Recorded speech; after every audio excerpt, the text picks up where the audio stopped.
Welcome to this course. My name is Sandy Chen. I'm professor of oral hygiene from the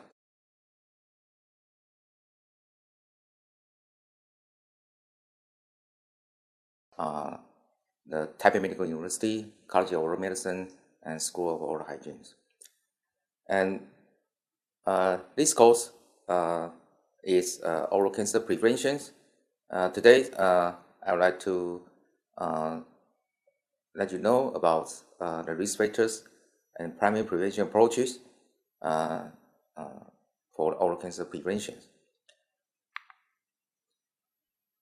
So, if we look at the three levels of cancer prevention, for the primary preventions, we always focus on the populations, the more people.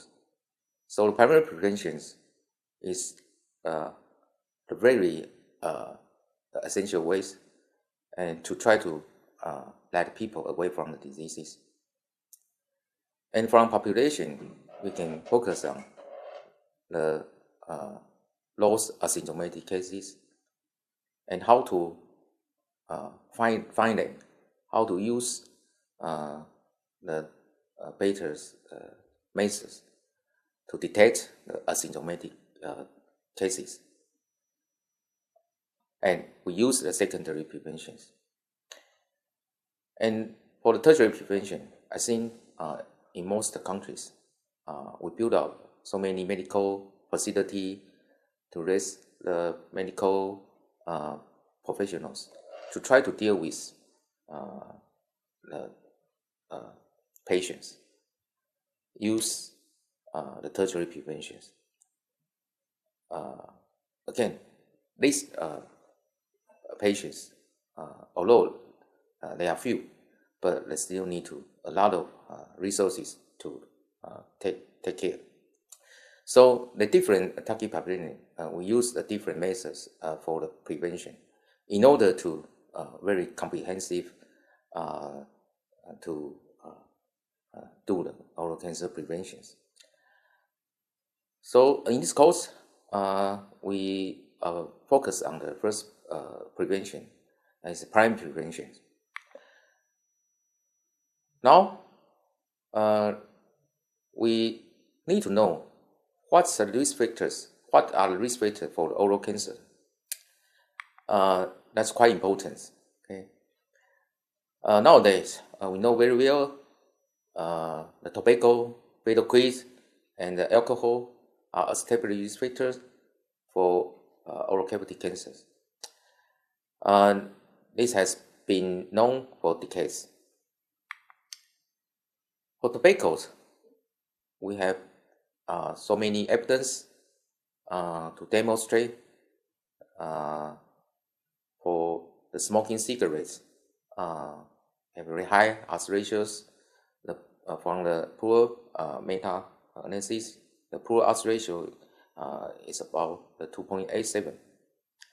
And for some spatial habits for the smoking cigars and pipes, again, the risk is also high, very similar as the smoking cigarettes.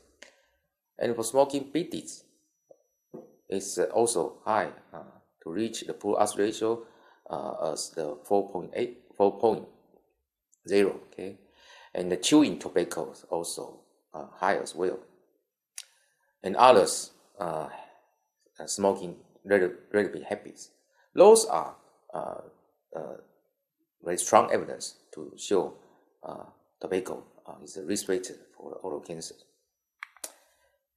And the pedocris, with and without tobacco, as a human carcinogen for oral cavity cancers, the evidence has already summarized by the International Agency of Cancer Research, and the guidelines from in 2012 for the pedocris chewing without tobacco also show very high odds ratio,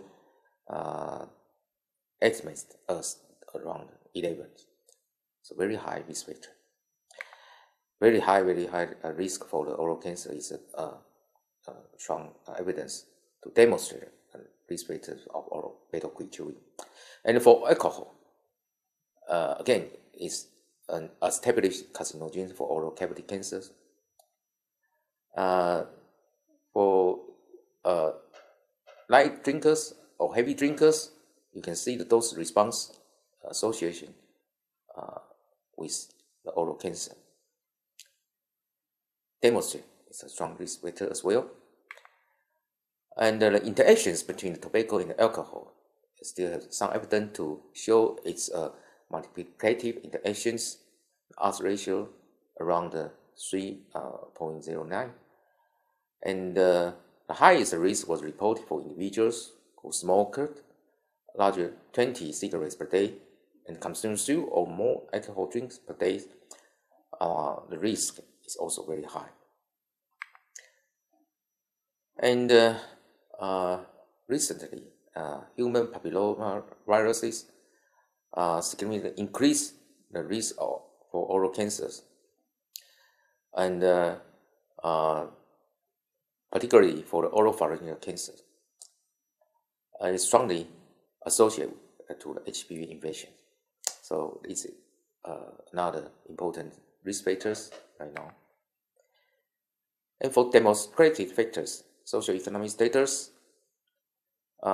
indoor air pollutions, occupational exposure, and also the quite important factor we need to consider.